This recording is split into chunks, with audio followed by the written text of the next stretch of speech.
Good launch pad for the manifesto, and everyone there thought it was really encouraging. It's good to see we're spelling out the policies one by one, covering 17 policy areas and going into as much detail as possible, much more detail than you'll see from the other parties. That is the big leap forward for you, isn't it, to get those policies that are not just about Europe out. How are you going to get that message out? Well, we're going to be spelling out quite clearly in our 3 election themes. The first is the economy, which everyone is talking about. It costs us £45 million a day to be members of the European Union. Open Europe, a very independent think tank, have calculated over the past 10 years EU regulations have cost the economy £106 billion. And those same regulations are going to cost £356 billion by 2018. So we will be talking about the economy because the European Union has so much of an impact on our country and on our economy. But also domestically, we're overtaxed. We're not going to just be able to cut our way out of the recession and back into recovery. We're going to have to boost enterprise, and that's why we're calling for no tax on the minimum wage. We're going to raise the income tax threshold to the annual amount of the minimum wage to reward work. We're going to reform welfare to make sure that people aren't trapped in welfare dependency. So areas like crime and education, what is your unique selling point that differentiates yourself from the other parties? Well, we're for local democracy. We're going to set up local county police boards who will decide policing priorities. So if your police area isn't doing what you want, is spending more time filling out paperwork instead of putting police on the beat, you can chuck them out at the ballot box and get new people in. And the same with education. We're for locally elected county education boards, and we support the school voucher as well. We think we should give everyone the cost of a school, state school entitlement, and they can take that wherever they like. Oddly enough, one of our NEC members, she runs a private school, and her school fees are less the average state school cost of a state education. So we think we want to open up choice in education, but we want to make those policies accountable locally. Do you still feel that some of the coverage in my colleagues in the national press is still looking for the oddball UKIP tagline and hook? I think that's I think that's unfair. I mean, we beat the government last year. 2.6 million people put their vote in UKIP to represent the British people in the European Parliament, and this time we're asking people to put their faith in us to represent the people at Westminster. And we have some very high-profile people and very successful people at the top. Lord Pearson has created so many businesses and made us such a success of his life. He is our leader. David Campbell Bannerman was a government advisor and has been instrumental, in fact, in the Stormont peace process back in the late 90s. We have very qualified people at the top, and I think with how the other parties have oddballs everywhere. I mean, look at the former Conservative PPC for Watford, who was in the dock, and some other parties. I mean, the expenses, let's not forget the expenses. These people, the 3 parties at Westminster, are all tarnished with the expenses brush. And I think we're running locally in Thurrock. We'll have as many candidates as possible. We've got a strong parliamentary candidate to give people the choice of a clean start, to reject the 3 parties and to back UKIP. So, as you mentioned, the local issues, you're out here today in St Michael's Close and other areas here in Aveley. You've got a leaflet with very detailed leaflet. You're very passionate about the waste you feel with Thurrock Council. Any of these issues in particular you want to highlight? Well, the first is the landfill tax.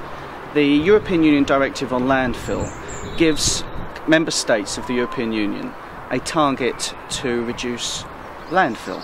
So the government interpreted that, as governments do, with a tax, and we have to pay that tax. And instead of looking at other ways to incentivise recycling, for instance, reducing council tax, more carrot and less stick, Thurrock Council levies £1.6 million on Thurrock's taxpayers with landfill tax, and we think that should be stopped. We won't pay that tax if we're in the council chamber, and we'll look at more inventive ways to boost recycling, because we think the current policies don't work at the moment. You're not keen on Bob Coomber's £1,400 a day, are you? No. Is that not the going rate? Of course it's the going rate, because it's like a game of musical chairs in local government. Councils, chief executives or finance officers leave their post at one council and go into another one. If we were in council, we would say to the next chief executive, well, what businesses have you run? because at the moment we've seen our council taxes go up and up and up. Under Labour they went up 20% in 1 year alone, and under the Conservatives they've still gone up and up and up.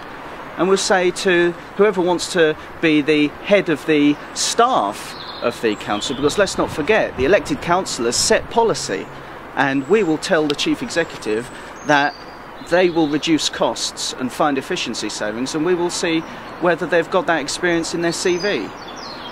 And you've also focused on a total of 548,000 that the 49 councillors have claimed. Isn't that fair enough? I mean, most are on the minimum of £8,000 tax allowance a year. Isn't that just fair enough? I wouldn't mind it if it was a full-time job, but the point is several councillors have outside interests as well. And again, we're in a recession, the money's got to go further.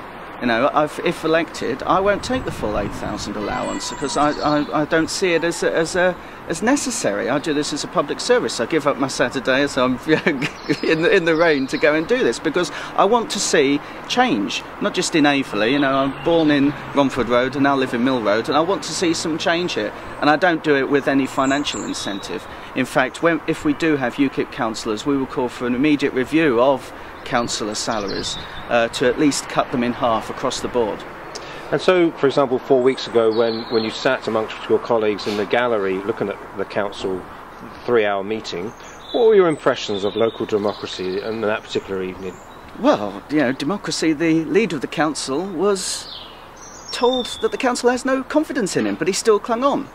I think it was completely undemocratic, and it shows that the ruling Conservative Party are out of control, and that they are unmanageable and should be voted out. But I think as well, it was good to see all the councillors there for a change. You know, how many times have we seen the council half empty? But I think it's a case that we need change in the council chamber.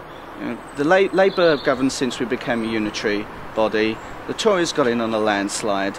They have gone through so many leaders quicker than the actual Westminster Conservative Party that they are ungovernable, they are unmanageable, and they can't run the borough. They're taking orders from the chief executive. I mean, when Clive, our PPC for Thurrock, asked that question, how much does Bob Coomer get paid a day, it was notable. Gary Haig turned round to get advice from him. It's like the Wizard of Oz, you know, who's controlling who? And we think that we want more democratic accountability there. It's the elected councillors who set the policies of the borough, not the unelected officers, and that's the change we need first and foremost.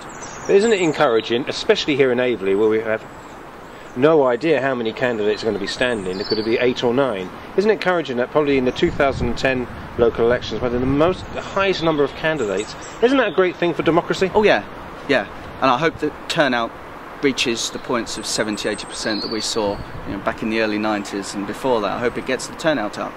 Problem is that people see the 3 parties on the ballot paper and think, well, they're all the same, you can't put a cigarette paper between them.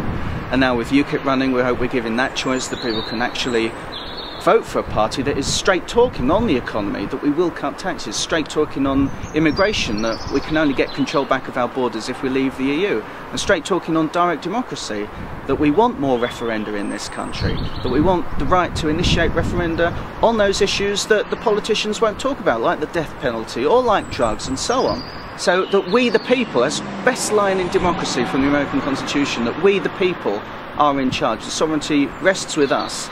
And I hope people use it in May, whoever they vote for, to go and vote, to get turnout up, so that we can actually say, if elected, we have a mandate behind us. Because at the moment, the only winners in these elections have been none of the above.